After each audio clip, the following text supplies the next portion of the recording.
Hi, happy Friday. Welcome to Soulprint Intuitive Tarot for July 17th. Jerry just wanted to wish you a happy Friday and say hello and good morning. Okay, and he's off to go do cat things now. Toodles, buddy. Okay, so welcome to Soulprint Intuitive Tarot. So, couple of things that we're going to do today. So, I got my handy dandy pendulum. This could become a regular little feature.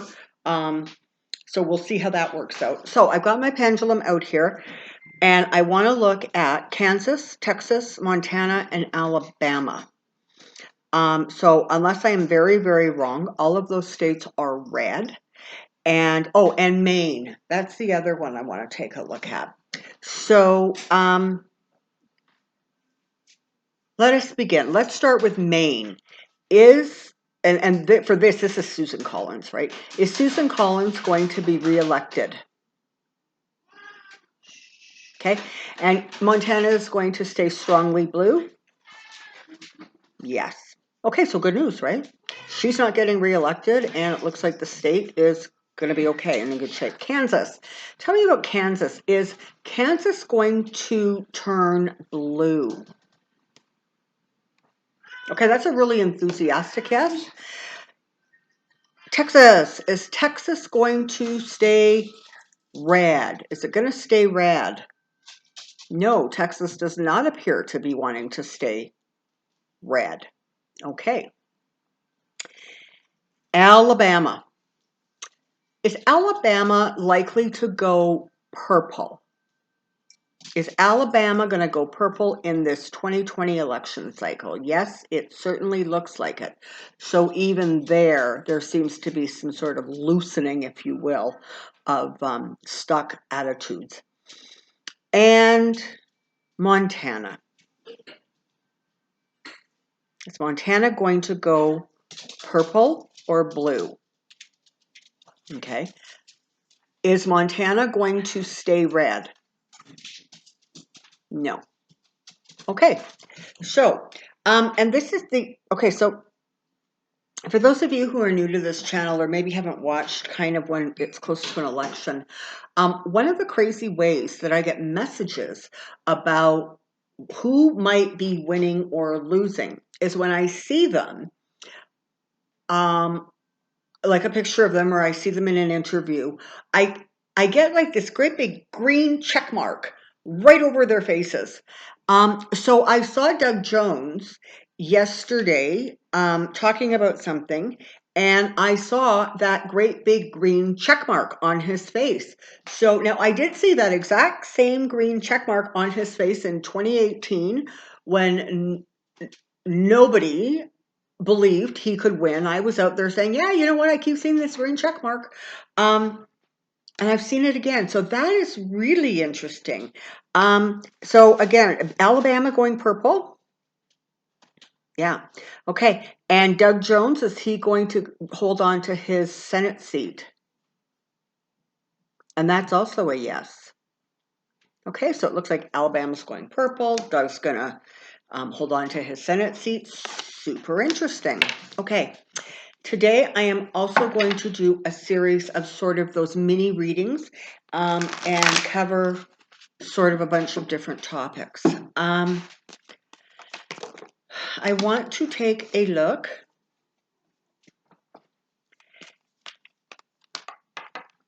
at, hold on here, just give me a second. Hi, sorry about that little interruption there.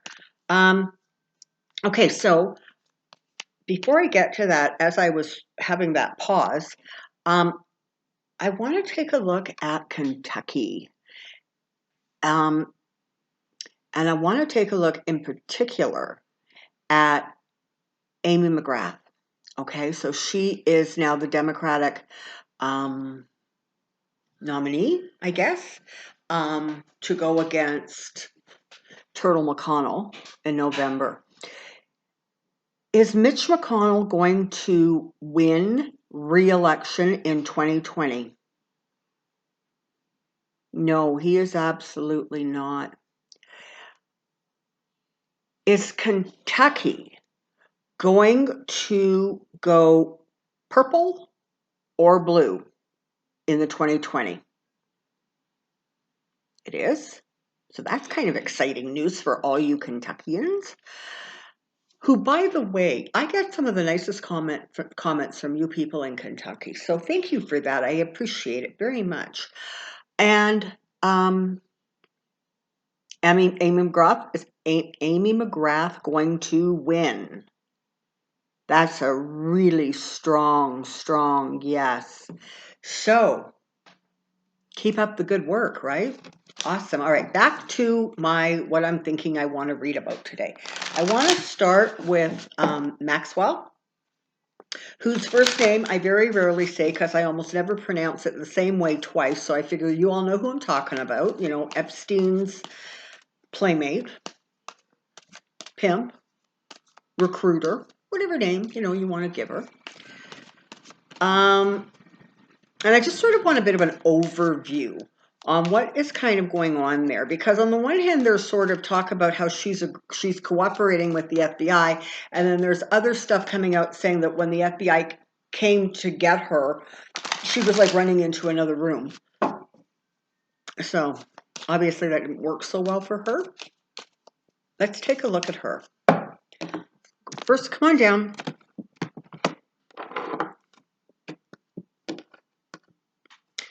General overview, Maxwell, general overview, Maxwell, general overview, Maxwell.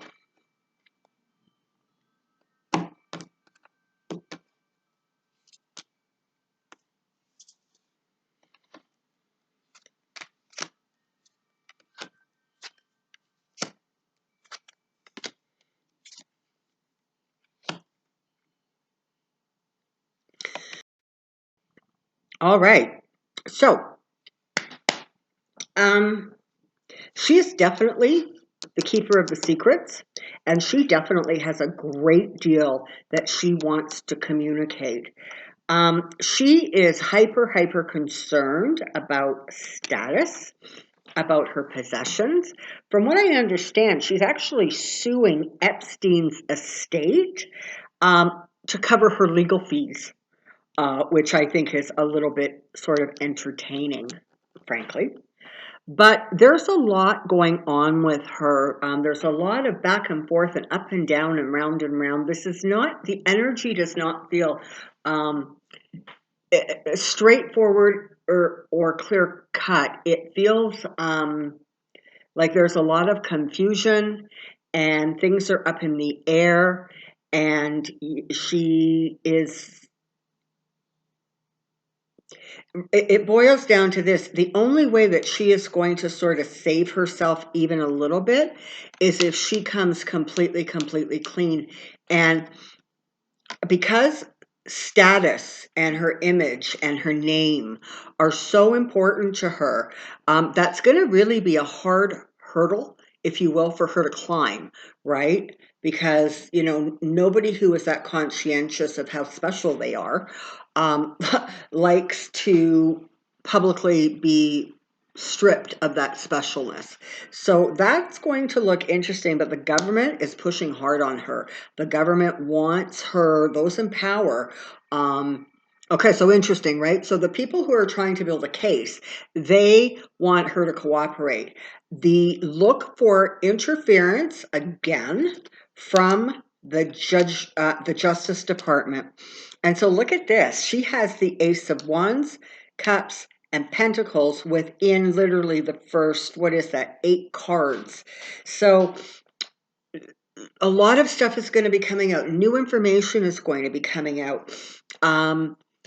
Conversations about her money, her status, her possessions, conversations about things that she knows or has to tell.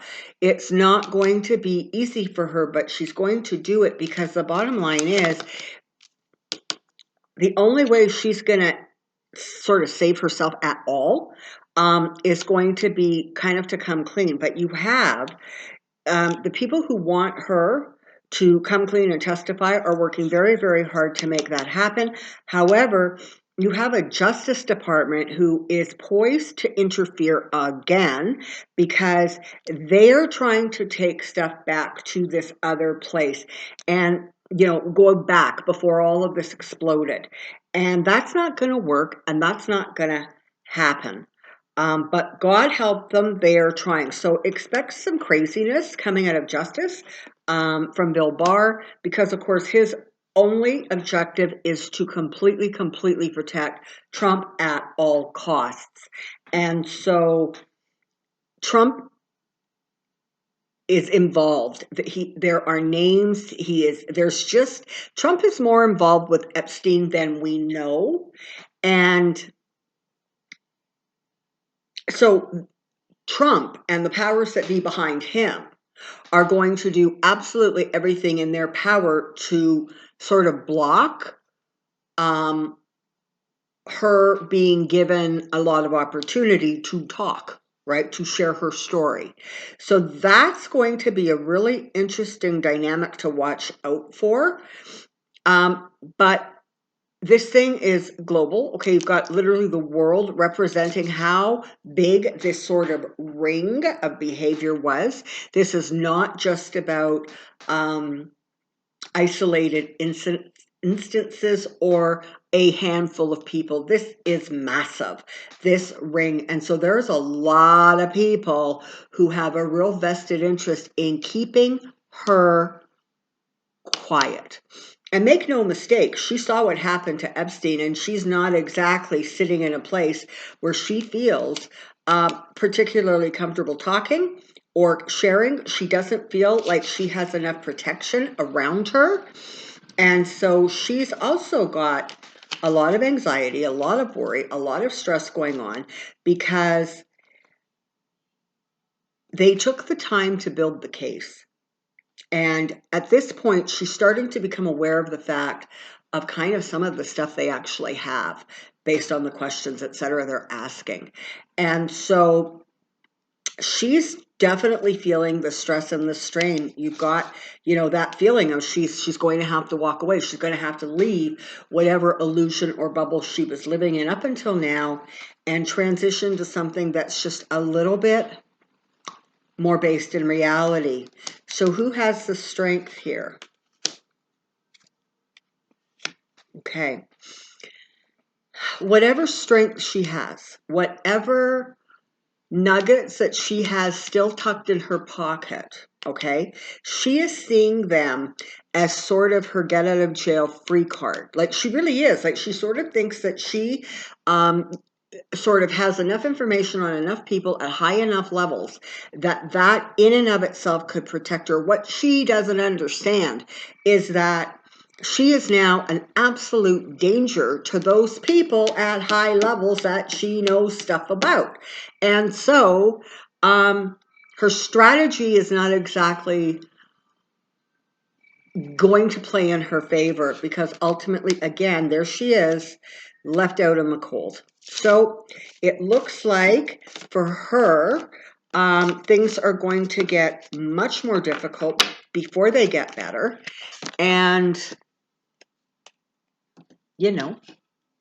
she deserves it. Karma's a bitch. Just simple as that, right? All right.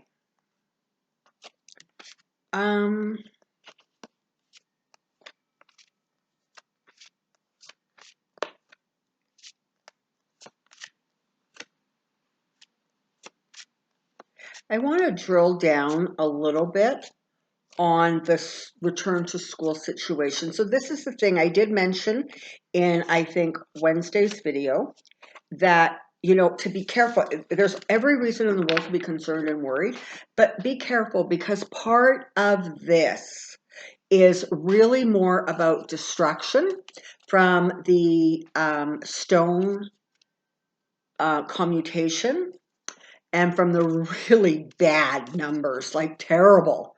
Florida is now considered sort of the global epicenter of this situation. It is really not good. Florida, just in and of itself, has more cases than a handful of countries who have been fighting this thing for, months, right? So that's clearly not a good situation. Hold on one second. Sorry, we just have flying cards happening here today. So I want to drill down on that. So, again, this is what you need to remember. For the vast majority of you, you probably don't really need to concern yourself overly much because those kinds of decisions are up to the school boards and they are up to the governors. So where there is concern is where you have governors who are very, very much trying to stay on Trump's good side. Now, I have to tell you, energetically, really, it only feels like there's 4 or 5, I don't see names, I'm getting a number, who are really kind of going to be the ones who really try to stick to him. The rest, you're going to see movement away because they are going to be getting pressure from the parents. They're going to be getting pressure from the school boards. They're going to be getting pressure from the parents. And like I say, I can't help feel that somebody's going to end up suing people. There's going to be a lawsuit or two over this. All right. So, come on down. I have a question.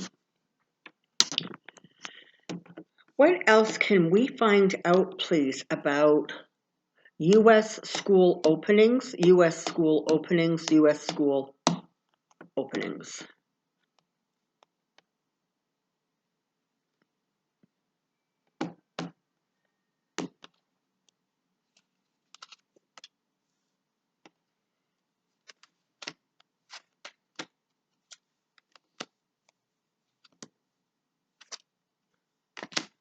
All right. Those that continue to celebrate Trump. Okay. So I'm talking about, for sure, DeSantis.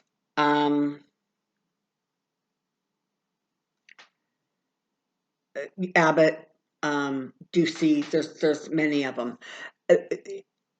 They're going to continue to try to carry that forward for a while yet, okay? And I know there's not a lot of time, but a while in this world could be 5 days or 5 weeks, all right? They're going to try to stick to him, but ultimately they are so tied up around him, and he is literally trying to get them to accept something that honestly they know is political suicide. And what Trump is holding over their heads is, here's the quid pro quo card, that you're going to do this or I'm going to trash you, and, I'm not going to support your reelection bid, et cetera, et cetera. That's what Trump is holding over them. He is really, really pushing sort of that partnership. You have to be loyal to me right down their throats. And a lot of them, despite what they say in public, are choking on those words behind the scenes, okay? Because let's face it, these people have children. They have grandchildren. They have nephews and nieces who are within the school system. And on some level, they realize that listening to the stories and the delusions and spinning these webs of lies is really, really not going to serve them well. At some point, they're going to start to realize that they're not going to win this thing. Like, they are putting their own careers in absolute political suicide. And so you're going to see a few of them peeling off. And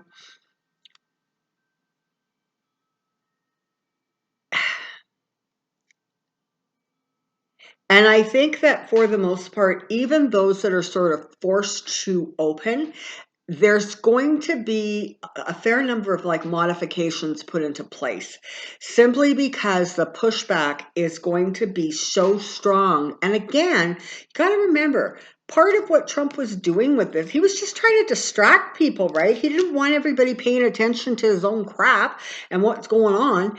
And so he was just throwing this out there because of, now listen, this is how it works in his brain. The only way for me to win the election is to get the economy in recovery. Okay, how do I do that? Well, I do that by getting everybody back to work. Okay, what is preventing me from getting everybody back to work? Oh, except for the fact that we have more cases than any other place in the globe by double at a minimum. And things aren't aren't good. Things aren't good. But, you know, and the books are coming out, and that's really bad. And, you know, some of my real strong red states are being overrun by this virus that I swear is just a flu bug. And if you drink bleach, you should be fine. He's trying to distract from the craziness. And the more he does that, the more he spits out the absolute crazy. Because again, remember, he is all about getting out of the moment. He doesn't think about what he is saying, what it's going to mean in 5 minutes, what the consequences are. He is all about distraction or extracting himself from the moment he finds himself in that isn't comfortable, okay? So I don't want to suggest that no school is going to be opening and everything's going to be fine. There's going to be pushback. There's going to be a lot that goes on between now and then. Parents are not going to let this go. And if he was holding on to even some suburban moms and some of those who have that secondary, post-secondary education, the university educated, he's going to lose them now. It's as simple as that. He's just going to lose them. Because there isn't a suburban mom on the planet who is going to say, no, throw my kid into a potentially dangerous situation because I believe everything Trump says is true. And I want Trump to continue to be our president for another 4 years. I think that the number of those people who are still running around your country, honestly, are probably scarcer than hen's teeth. Okay? So there's that one. So we've got Maxwell. We've looked at education.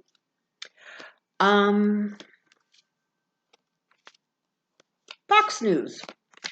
Or Fox. Let's just go there, because God knows there is no news when it comes to that organization. Okay, and again, you know, they actually do have a couple of, from what I understand, fairly good journalists, reporters, etc.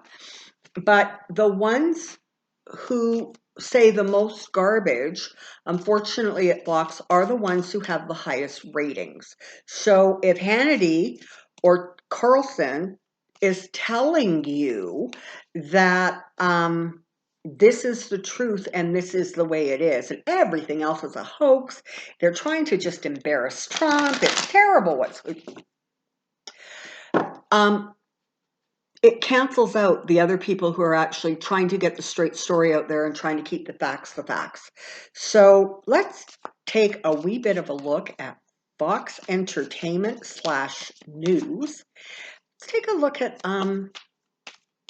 sort of, I want to look more close term. I want to look sort of between what their behavior is going to be between now and the election.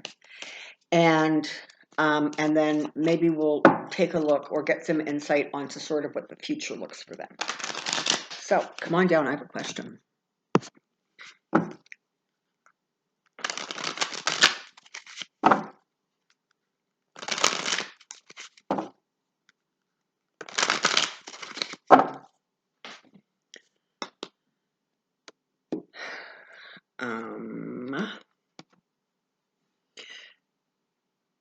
Immediate future Fox. Immediate future Fox. Immediate future Fox.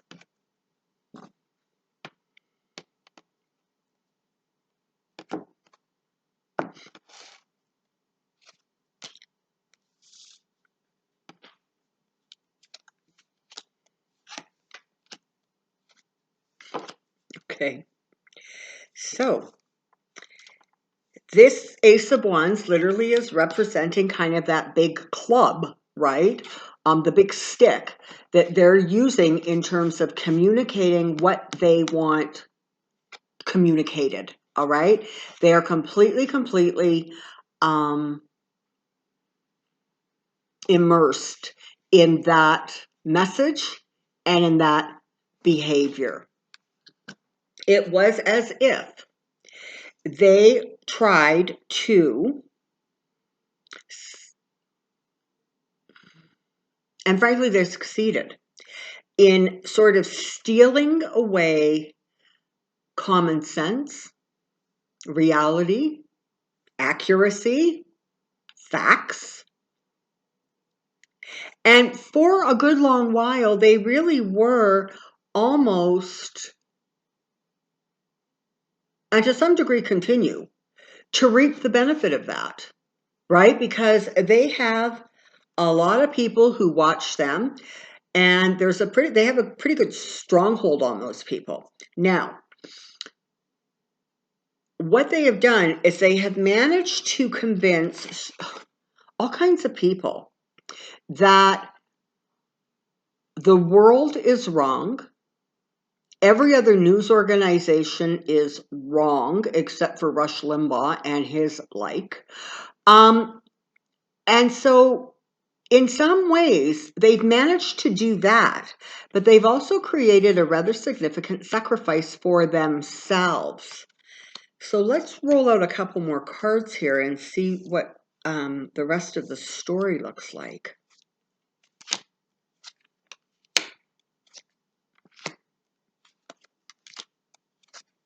Okay. Long term.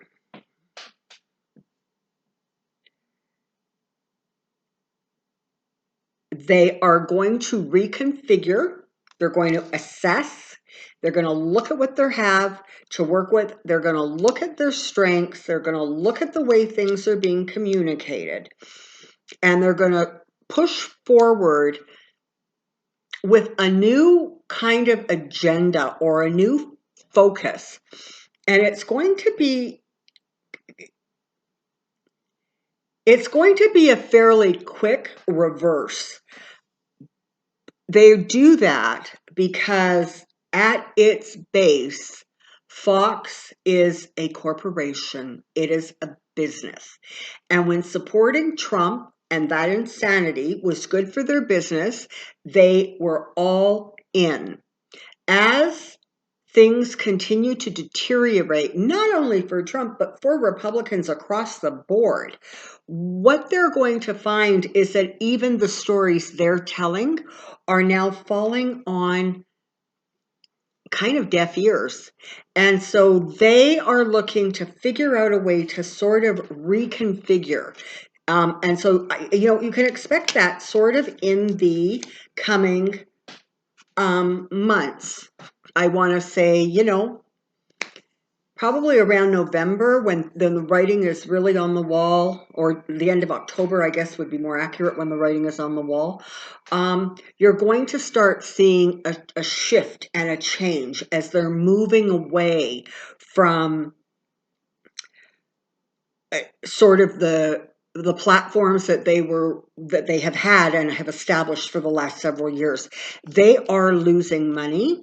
They are losing viewers, even though their numbers are still good. And apparently that Hannity is that Tucker Carlson apparently is now more popular than even Hannity is. So they're holding it, but they're losing some, because what's happening is people are going to Fox for the entertainment value. Let's see what Hannity's going to say. Let's see what James Shapiro, whatever her name is going to say. But when it comes to facts, even their viewers are turning to reliable sources, or as close to reliable as they can find and get. Not all of them, of course not. But they're starting to peel off because, again, they are the ones getting sick. They are the ones whose families and friends are getting sick and dying, okay? So in the long term, it looks like they're somehow going to be able to reshift or reconfigure to keep themselves viable. But this part of their existence is going to they're going to want to downplay it. They're going to want to poo-poo, it wasn't that bad, we didn't really do that. They're going to try to rewrite history of their organization over the last, and it's not only 4 years, it's going to be 8 or 10 years, because you know what, you can expect another some more scandals, right? So earlier in the week, there was Hannity's top speechwriter had to leave because under another name, he was posting unbelievably racist stuff. So he left. Hannity, as a result of that, is taking a long planned vacation. Love that one. So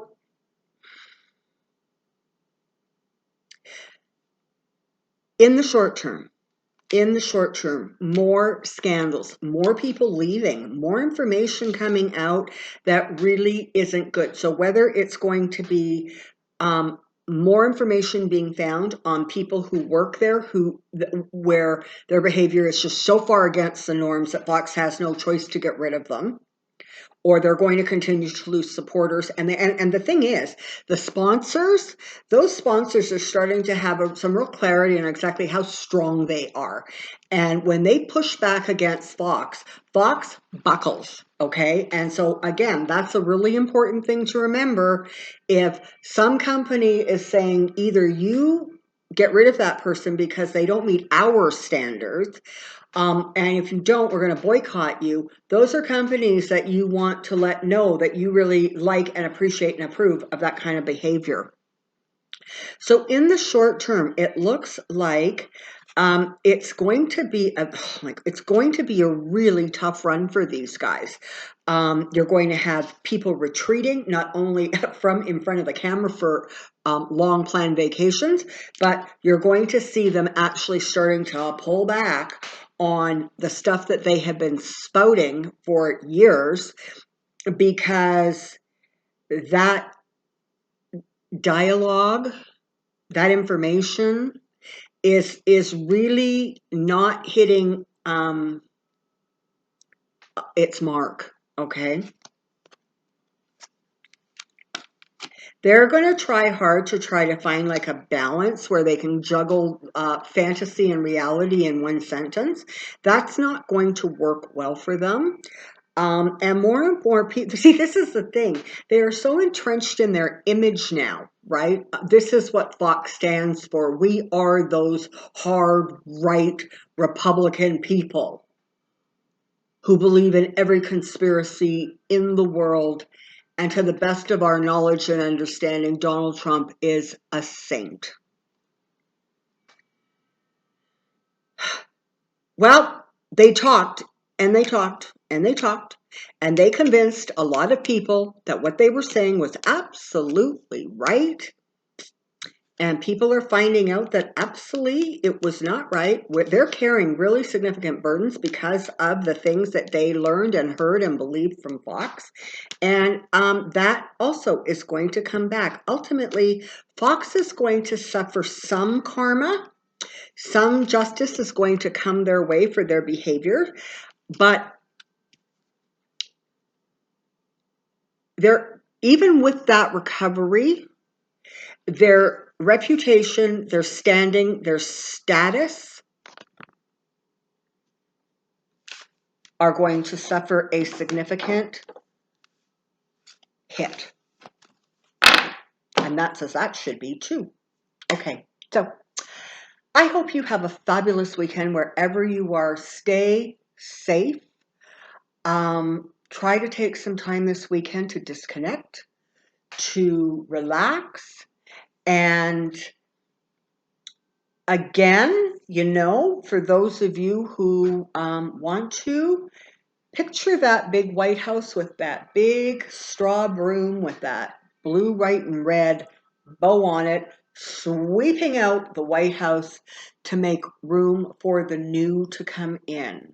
Again, it is not about getting rid of, it is welcoming the new in. Stay in that headspace. It'll serve you much better. All right. Until next time, take care, be well, and we'll see you really soon. Bye-bye. Have a great weekend.